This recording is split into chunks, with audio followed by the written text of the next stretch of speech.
Well, Andrew, it all started on Friday night with an MVP moment from Joel Embiid. The Sixers were at home facing the Trailblazers, and they could not figure them out, Andrew. Behind from the jump, the Sixers got down by as many as 21 points and did not pull ahead until the final moments of the game. Down 118 to 119 with 1 second left. Embiid hit a fadeaway jumper from the free throw line to give the Sixers the win. Embiid scored 39 in the game, and the win continued a hot stretch for the Sixers. After wins later in the week against Washington and Cleveland, the Sixers have now won 6 in a row and are only a game back of the Celtics for the second seed in the East. And while a three-peat MVP for Jokic seemed like an inevitability only a few weeks ago, by the end of this week, Embiid had passed Jokic at some sports books for best odds to win the MVP. Now, on Saturday, the Dallas Mavericks and Memphis Grizzlies met in a battle of two teams missing their stars. No Luka, no Kyrie, no Ja. Who needs stars, though, when you get to watch Big Body Roddy?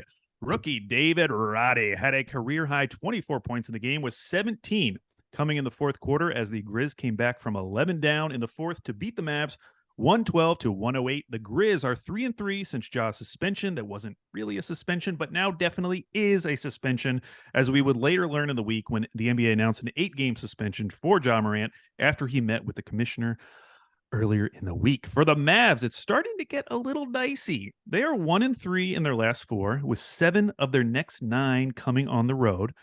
Now, the good news is that Luka and Kyrie are practicing again ahead of a Friday night matchup with the Lakers. The bad news is the Mavs haven't been that good with Luka and Kyrie yet. Now, the good news is maybe they'll start figuring it out, Andrew. The bad news is maybe they won't, Andrew. Who knows? I mentioned earlier that the MVP odds seem to be shifting.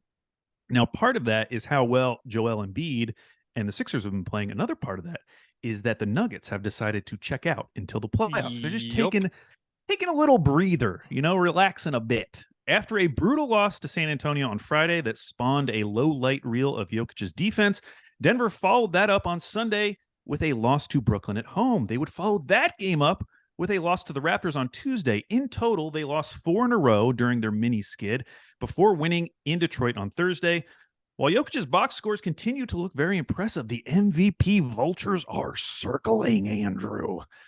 Speaking of good teams inexplicably losing to very bad teams, the Boston Celtics lost to the Houston Rockets on Monday night. Now, you might be thinking to yourself, well, Boston must have not played all their guys. No, you're wrong. Everyone played except Robert Williams. Houston must have gotten really hot from 3, you think to yourself. No, wrong again. Houston shot 31% from 3. What about free throws? No, quit asking questions. The Celtics one less free throw than the Rockets.